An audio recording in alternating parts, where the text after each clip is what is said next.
গাজীপুরের ভাওয়াল বদরে আলম সরকারি কলেজ শাখা ছাত্রদলের সদস্য সচিব আরিফুল আলম আবিরের উপস্থিতিতে পাবেল নামে ছাত্রদলের এক কর্মীকে মারধর ও হাতের রগ কেটে দেওয়ার অভিযোগ উঠেছে নিষিদ্ধ ছাত্রলীগের এক নেতা ও অজ্ঞাত কয়েকজনের বিরুদ্ধে। ভুক্তভোগী পাবেলের দাবি, ছাত্রলীগ নেতা আবিরের নেতৃত্বে বহিরাগতরা এসে হামলা চালিয়েছে।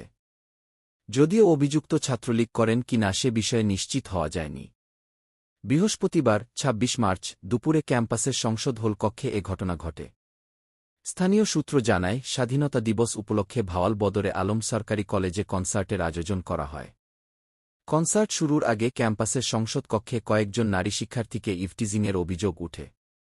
কলেজের শিক্ষার্থী ও ছাত্রদল কর্মী পাভেল এর প্রতিবাদ জানান। এতে ক্ষিপ্ত হয়ে ছাত্রলীগ নেতা আবিরের নেতৃত্বে বহিরাগত আরও কয়েকজন সংসদ হল কক্ষে ঢুকে পাভেলকে কোপাতে শুরু করে। এতে তার মাথায় আঘাত লাগে। এক পর্যায়ে তার হাতের রগ কেটে দেওয়া হয়। পরে শিক্ষার্থীরা তাকে উদ্ধার করে গাজীপুর শহীদ তাজউদ্দিন আহমেদ মেডিকেল কলেজ হাসপাতালে ভর্তি করে।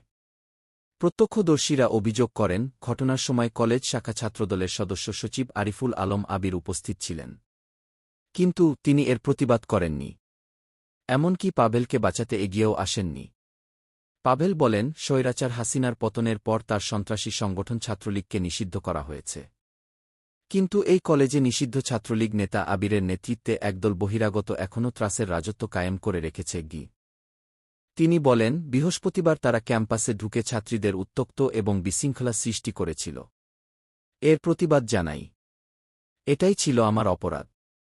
এরপরই সন্ত্রাসী আবিরের নেতৃত্বে তার বহিরাগত বাহিনী আমাকে হত্যার উদ্দেশ্যে হামলা চালায়।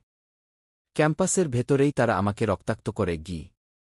পাভেল অভিযোগ করে বলেন, সবচেয়ে খারাপ বিষয় হল, আমি রক্তাক্ত অবস্থায় কলেজ প্রশাসনের কাছে নিরাপত্তা চাইতে গেলেও তারা সম্পূর্ণ নীরব ভূমিকা পালন করেছে।